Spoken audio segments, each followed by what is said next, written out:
It is especially important that we remember the power of young people shaping this country today, of all days, as we once again witness the leadership of those peaceful student-led protests on campuses like Columbia, Yale, Berkeley, and many others. Why do they love riots and protests so much? Joining me now, Eric Eggers, Vice President of the Government Accountability Institute. Eric, they just love these things, and they have for the entirety of my life. They see the animals out in the streets throwing poop at each other, and the Democrats just adore the whole thing. Hey, everybody needs a hobby, Jesse. You know, I like family and sports. The Democrats like social unrest and rioting in the streets in the name of social justice. No, it's a tragedy. And I think, unfortunately, it's part of their playbook that they're trotting back out from 2020 because it worked so well. They don't have a George Floyd situation, so they're using Israel's justified defense of itself as a way to, I think, gin up energy, and also because of the policies the Biden administration is forcing on its federal agencies, they're trying to get out the vote as well. Now, why, let's rewind, because you brought it up. In fact, you wrote a book on it.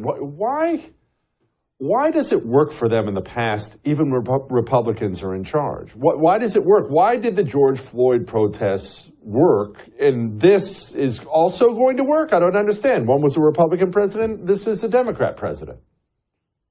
So I think you have to go back, and it's a great question, by the way. So and let's define what we mean by it. Like, what is it, and what are they trying to do? They're trying to destabilize America's institutions. This is the stated goal of the people that are funding these protests, people like George Soros, people like Communist China. And oh, by the way, the happy and potentially hapless beneficiary of these efforts is the current president, the person they're trying to reelect, which is Joe Biden.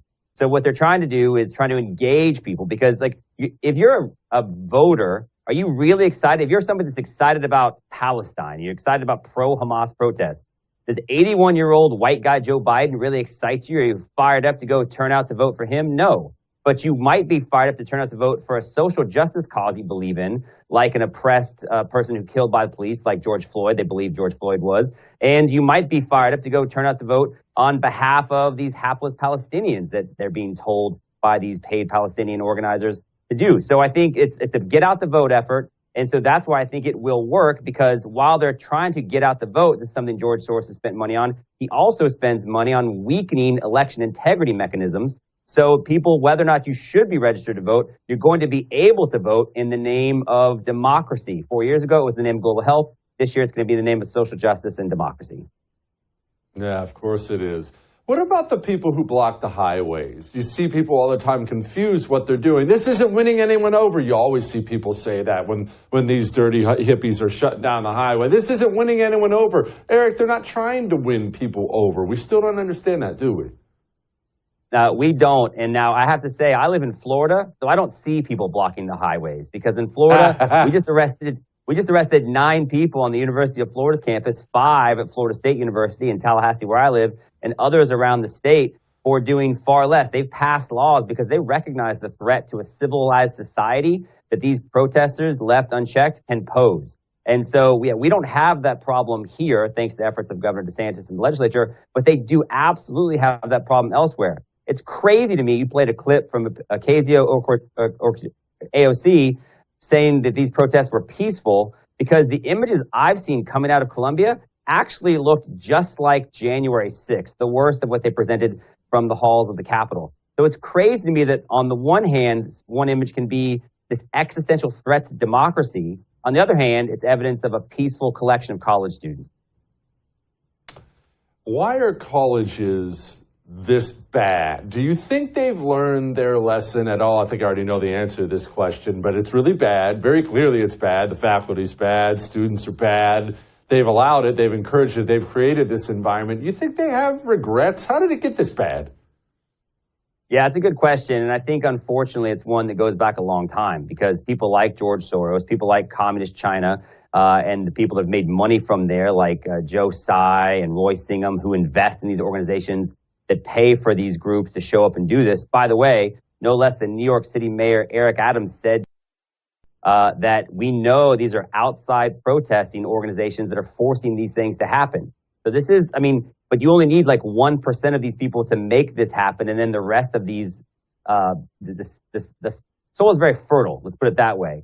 And so I think this is the next version of what they've been protesting since the 60s. But life's a lot better now than it used to be. And so you have to search harder to find things to be upset about. And I think we've also started to elevate people who are aggrieved, right? I mean, if you don't have any problems, then what's your identity? So your identity now becomes, well, I identify as transgender. Your identity now becomes, oh, well, I think that, Israel is a war criminal. And we have academic institutions that have a culture that celebrates that mentality, celebrates and empowers it. And that's how you allow things like that are happening in the Ivy League institutions today. You've brought up China a couple times. China's involved here? What are they doing? Yeah, and I know you've spoken with colleagues of mine like Seamus Bruner and Peter Schweizer. Peter has a book out now called Blood Money. And one of the things that it talks about is China's been waging this warfare against us without our knowledge for decades. And so if you go back into the summer of 2020, you remember when the Chinese consulate had to be vacated immediately. It's because we ordered the consulate to be emptied. And so Chinese Communist Party officials burned documents. What they were doing is waging a strategic warfare against us through social division. They have bot farms of Twitter accounts that are trying to foment division on social media like Twitter and TikTok. Twitter had to delete 170,000 Twitter accounts that were proven to be Chinese bots. They proved, by the way, they were Chinese bots because they were tweeting almost exclusively during Chinese business hours. They weren't very subtle about it. But no, China's been part of a propaganda machine aimed to destabilize what's happening in our society. They admit that they've done it. And so they also fund these nonprofit groups like the Freedom Road Socialist Organization, who are on the ground in Kenosha, Wisconsin, making the Kenosha, Wisconsin protests after the shooting verdict. They helped create some of the violence there as well. So ironically, they are working hand in hand with George Soros. I'm not saying that they're coordinating the efforts, but they both have a common goal, which is destabilize American society. And the Joe Biden administration, I think, actually thinks that they will benefit from this in a roundabout way. What does China get out of a destabilized America? Someone like Soros has hated the West really forever, so it's not hard to figure out why eyebags actually hates us. But China needs us. They need us to buy all their goods. Why does China hate us so much?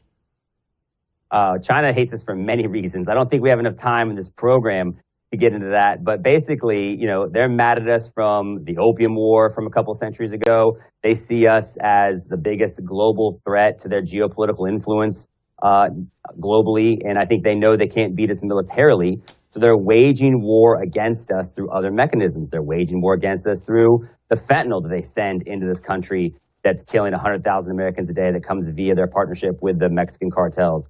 They're waging war against us with Glock switches that help foment actual violence on American streets that makes shootings much more deadly. And they're waging war against us from a mental and emotional standpoint. One of the reasons why we have such a high depression rate in this country is because people are addicted to social media things like TikTok, which China considers TikTok's social media algorithm to be a state secret. And oh, by the way, the Chinese version of TikTok's, or the American version of TikTok's, is not allowed in China because they know how bad it is for society. So I think that they want to see a weakened and destabilized United States because a weaker United States can't pose and hold China to account. How do we stop this? It seems so overwhelming. There's foreign billionaires, nation states, dirty college kids, terrorist college professors. It feels like we're surrounded. Where do we begin to attack it? I think through programs like this. I think you have to be aware that this is actually happening. I think people should watch your program and people should look at what's happening on college campuses and realize that we're actually maybe not as divided as they want to tell us that we are.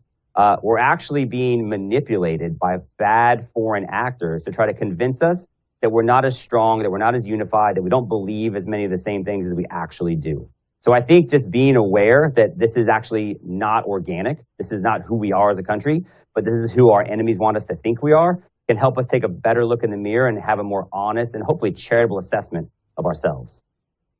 Yeah, no doubt. Eric, thank you, my brother. I appreciate it.